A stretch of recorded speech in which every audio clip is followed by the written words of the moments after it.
A mera alegação genérica de atitude suspeita é insuficiente para a licitude da busca pessoal.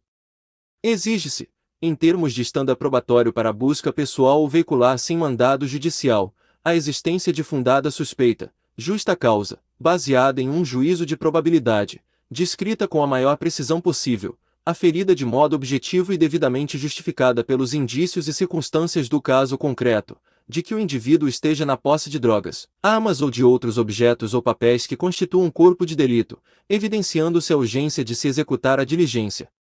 Entretanto, a norma constante do artigo 244 do CPP não se limita a exigir que a suspeita seja fundada. É preciso, também, que esteja relacionada à posse de arma proibida ou de objetos ou papéis que constituam corpo de delito.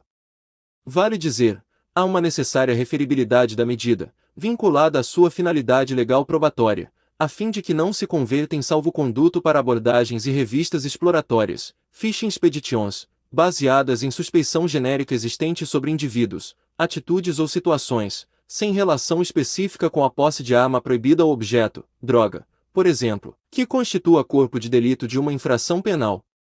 O artigo 244 do CPP não autoriza buscas pessoais praticadas como rotina ou praxe do policiamento ostensivo, com finalidade preventiva e motivação exploratória, mas apenas buscas pessoais com finalidade probatória e motivação correlata. Não satisfazem a exigência legal, por si sós, meras informações de fonte não identificada, exemplo gratia denúncias anônimas, ou intuições e impressões subjetivas, intangíveis e não demonstráveis de maneira clara e concreta, apoiadas, por exemplo, exclusivamente, no tirocínio policial.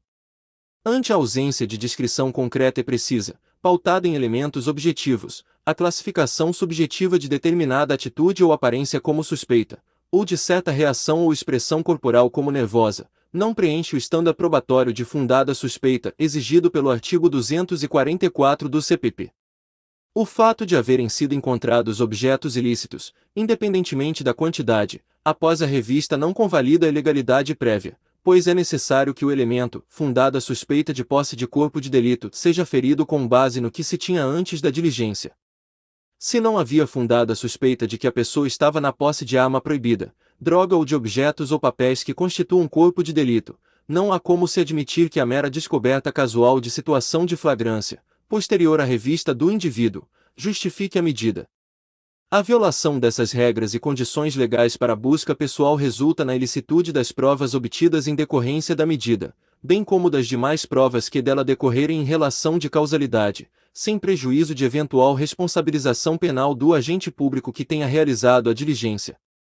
Há três razões principais para que se exijam elementos sólidos, objetivos e concretos para a realização de busca pessoal, vulgarmente conhecida como dura, geral, revista, enquadro ou baculejo, além da intuição baseada no tirocínio policial. A. Evitar o uso excessivo desse expediente e, por consequência, a restrição desnecessária e abusiva dos direitos fundamentais à intimidade, à privacidade e à liberdade, artigo 5º, caput, e 10, da Constituição Federal, porquanto, além de se tratar de conduta invasiva e constrangedora, mesmo se realizada com urbanidade, o que infelizmente nem sempre ocorre, também implica a detenção do indivíduo, ainda que por breves instantes. B. Garantir a sindicabilidade da abordagem, isto é, permitir que tanto possa ser contrastada e questionada pelas partes, quanto ter sua validade controlada a posteriori por um terceiro imparcial, Poder Judiciário, o que se inviabiliza quando a medida tem por base apenas aspectos subjetivos, intangíveis e não demonstráveis. C. Evitar a repetição, ainda que nem sempre consciente, de práticas que reproduzem preconceitos estruturais arraigados na sociedade, como é o caso do perfilamento racial, reflexo direto do racismo estrutural. Em um país marcado por alta desigualdade social e racial, o policiamento ostensivo tende a se concentrar em grupos marginalizados e considerados potenciais criminosos ou usuais suspeitos, assim definidos por fatores subjetivos, como idade, cor da pele, gênero, classe social, local da residência, vestimentas etc. Sob essa perspectiva, a ausência de justificativas e de elementos seguros a legitimar a ação dos agentes públicos, diante da discricionariedade policial na identificação de suspeitos de práticas criminosas, pode fragilizar e tornar irritos os direitos à intimidade, à privacidade e à liberdade.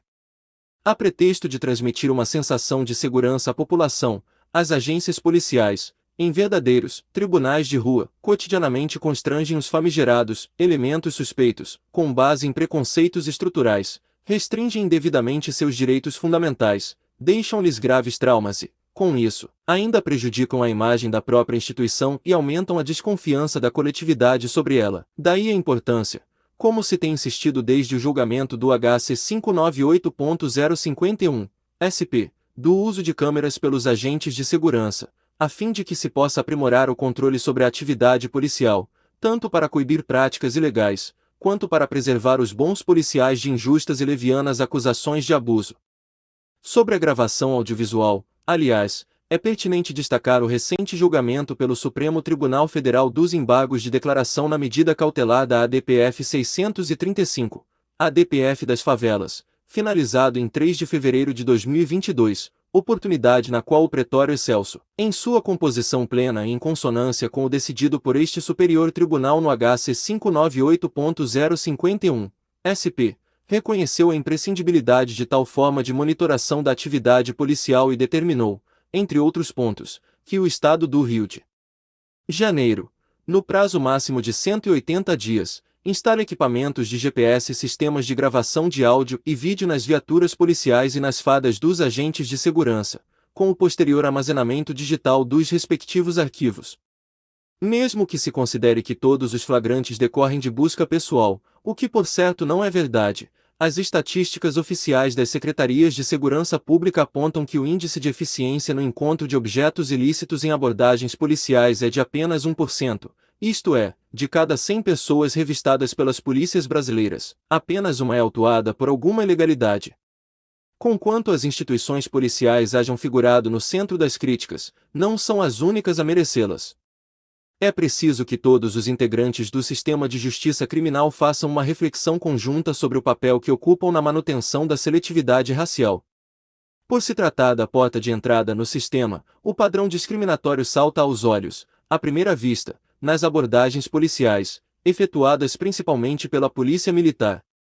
No entanto, práticas como a evidenciada no processo objeto deste recurso só se perpetuam porque, a pretexto de combater a criminalidade, encontram respaldo e chancela, tanto de delegados de polícia, quanto de representantes do Ministério Público, a quem compete, por excelência, o controle externo da atividade policial, artigo 129, 7ª, da Constituição Federal, e o papel de custos júris, como também, em especial, de segmentos do Poder Judiciário, ao validarem medidas ilegais e abusivas perpetradas pelas agências de segurança. Nessa direção, o Manual do Conselho Nacional de Justiça para a Tomada de Decisão na Audiência de Custódia orienta que, reconhecendo o perfilamento racial nas abordagens policiais e, consequentemente, nos flagrantes lavrados pela polícia, cabe então ao Poder Judiciário assumir um papel ativo para interromper e reverter esse quadro, diferenciando-se dos atores que o antecedem no fluxo do sistema de justiça criminal. No caso, a guarnição policial deparou com um indivíduo desconhecido em atitude suspeita, e, ao abordá-lo e revistar sua mochila, encontrou porções de maconha e cocaína em seu interior, do que resultou a prisão em flagrante do recorrente.